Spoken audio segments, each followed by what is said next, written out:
Hey people, this is Naya talking. Now I first remembered this from an Instagram post, and if you follow the right page on Instagram, you can learn a lot. And this was about a heroic World War One black soldier. So this is from the Smithsonian Mag. Now again, these things aren't always accurate, so I encourage you always to do your own research. But here it goes. Remembering Henry Johnson, the soldier called Black Death. Henry Johnson suffered 21 wounds and rescued a soldier while repelling an enemy raid in the Argonne forest in 1918, but died 11 years later, a forgotten man. Oh, how surprising. Like hundreds of thousands of young American men, Henry Johnson returned for World War I and tried to make a life for himself, in spite of what he experienced in a strange and distant land. With dozens of bullets and shrapnel wounds, he knew he was lucky to have survived. His discharge records erroneously made no mention of his injuries. And so Johnson was designed not only a Purple Heart, but a disability allowance as well. Again, I'm not surprised. And I don't think that was a mistake. I'm sure it was deliberate. I know that those guys did that on purpose. I know, because I've heard this before. They will lose your papers, or they'll get rid of certain things so that you don't get entitled to certain things. Like I've heard veterans say that, well, not literal veterans like in person, but I've heard it that they will lose your service records so you can't claim your pension or certain benefits you're entitled to. Anyway, let's keep going. Uneducated in his early 20s, Henry Johnson had no expectation that he could correct the errors in his military record. He simply tried to carry on as well as a black man could in the country he had been willing to give his life for. He made it back home to Albany, New York, and resumed his job as a red cap porter at the train station, but could never overcome his injuries. His left foot had been shattered and a metal plate held it together. Johnson's inability to hold down a job led him to the bottle. It didn't take long for his wife and 3 children to leave. He died destitute in 1929 at age 32. As far as anyone knew, he was buried in the Pauper's Field in Albany. A man who had earned the nickname Black Death in combat was quickly forgotten. The denial of a disability pension, the Purple Heart oversight, the fleeting recognition, none of it surprised his son, Herman Johnson, who later served with the famed Tuskegee Airmen.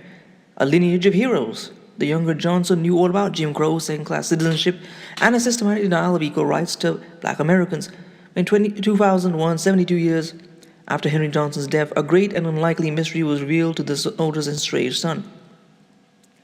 On July 5, 1929, Henry Johnson had been buried not in an anonymous grave in Albany, but with military honors at Arlington Cemetery. Historians who located Johnson's place of burial believe there could be no more appropriate honor for Herman's father, who proved his valor on the night of May 14, 1918, in the Argonne forest. Just a year earlier, Henry Johnson, who stood 5'4" and weighed 130 pounds, enlisted in the all-black 15th New York National Guard Regiment, which was renamed the 369th Infantry Regiment when it shipped out to France. Poorly trained, the unit mostly performed menial labor, unloading ships and digging latrines until it was lent to the French Fourth Army, which is short on troops. It reminds me of an old joke I heard. Why is the French Foreign Legion so tough? Because it's filled with foreigners. The French, less preoccupied by race than were the Americans, welcomed the men known as the Harlem Hellfighters.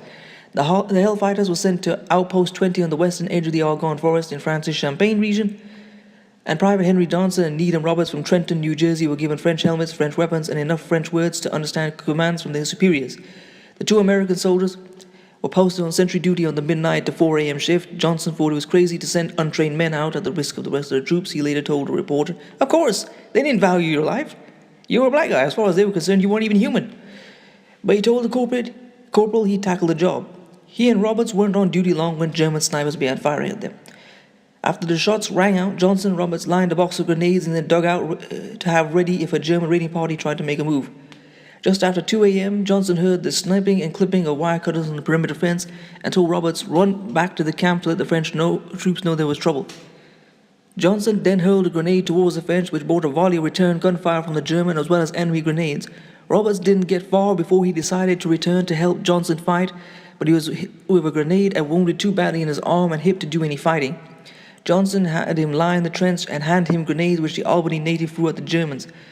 But there were too many enemy soldiers, and they advanced from every direction. Johnson ran out of grenades. He took German bullets in the head and lip, but fired his rifle into the darkness. God damn, this guy was superhuman. He took more bullets in his side and then his hand, but kept shooting until he shoved an American cartridge clip into his French rifle, and it jammed. By now, the Germans were on top of him. Johnson swung his rifle like a club and kept them at bay until the stock of his rifle splintered. Then he went down with a blow to his head. Overwhelmed, he saw that the Germans were trying to take Roberts prisoner.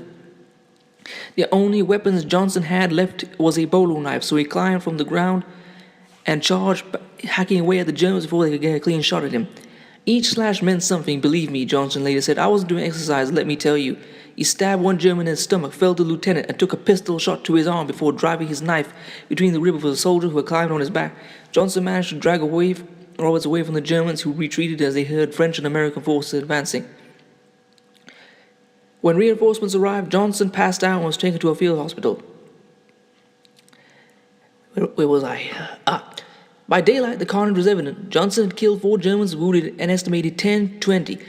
Even after suffering 21 wounds in hand-to-hand combat, Johnson had prevented the Germans from busting through the French line. See, every wound they got, he delivered at least one more wound back to the enemy. Incredible.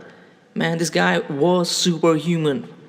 There wasn't anything so fine about it, he said later. Just for my life, a rabbit would have done that. No, man, a rabbit would have run for his life. You did something incredibly brave, and you should be honored for this. Later, the entire French force in Champagne lined up to see two Americans receive their decoration, the Croix de Guerre. I don't know if I said that right. France's highest military honor. They were the first American privates to receive it. Johnson's medal included the coveted gold palm for extraordinary valor.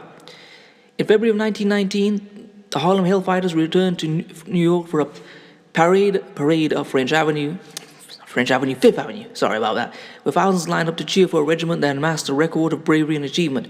Among the nearly 3,000 troops was a small man leading the procession from the convalescent section. Promoted Sergeant Henry Johnson stood in the lead car, an open-top Cadillac, waving a handful of red lilies as the crowd shouted, "Oh, you back there," along the 7-mile route. The Hellfighters arrived in Harlem, threw the population into hysterics, the New York Times reported. Upon his discharge, the Army used Johnson's image to recruit new soldiers and to sell victory war stamps. Henry Johnson licked a dozen soldiers. How many stamps have you licked? Former President Theodore Roosevelt called Johnson one of the 5 bravest Americans to serve in World War I. And I want you to think about that. They use his image.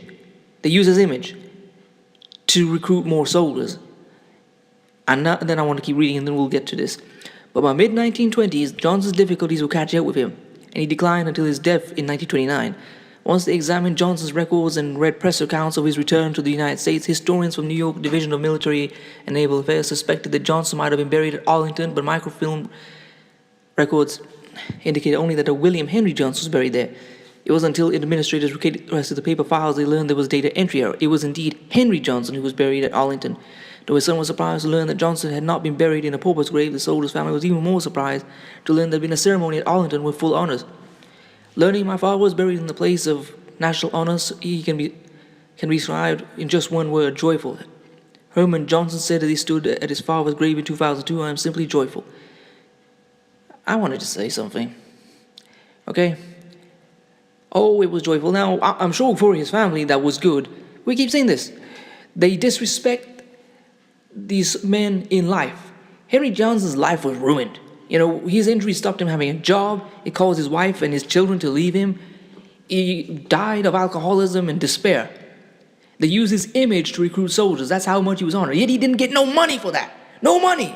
He didn't get his disability pension. He didn't get nothing. They destroyed his life. But when he died, they're going to honor him. A big, shiny funeral. We just say this over and over again. These black soldiers give their lives and perform incredible feats of heroics and superhuman, whatever you want to call it, strength, endurance, heroics, and yet when they come back, the country shits all over them. And I'm not saying that just to be, bitter. I mean, I'm not even from America. But it's the truth. We see it all the time. I mean, those 2 soldiers, Curtis Adams from the Navy, who got killed trying to help out a motorist in San Diego. He just opened fire on him. And why is this not national news? There should be an FBI manhunt for this guy. There should have been a $10,000 reward if America loved its veterans so damn much. Or E.J. Bradford. They shot him 3 times in the back. And he was trying to stop the guy. But again, there was no national outcry that the heroic veteran who had tried to continue the heroics back in America and defend the people of the country he loved so much. Did we? And they try and, after giving them no love, giving them none of the things that they earned, i.e. his disability pension or even some of the money he should have been paid for that poster. I mean, you know, getting that kind of exposure is worth millions nowadays. I mean, she probably was worth millions then, but he didn't get nothing for it. He died in poverty. But when he dies, they'll honor them with a funeral and say, "Ain't you happy that you got buried at Arlington? The hell does it matter whether he was buried at Arlington? The only difference it makes is to his family, who at least know where he was buried and that they can at least have some consolation that in the end his worth was recognized." Anyway, I'm sorry if I went on a bit of a rant. Historians did not forget what Johnson did in the forest of Argonne back in 1918. However, in 1926, President Bill Clinton posthumously awarded Henry Johnson the Purple Heart. And once Johnson's place of burial had been located at Arlington in 2001, the Army awarded him the Distinguished Service Cross, the nation's second highest military decoration. I'm not going to read the rest, it's not that important. You can read it when I put the article up. Anyway, I hope you've enjoyed this. Please comment, rate, share, and subscribe. If you want to donate to my GoFundMe, I'll leave that there. You can find my Instagram there. And I want to just leave this thought. You know, I keep seeing these black soldiers and how they're just so badly treated. Someone once said to me, how do we fight the system? I have one solution for you. First, you have to stop fighting to protect the system. Just think about that. Anyway, comment, rate, share, and subscribe. Peace, family.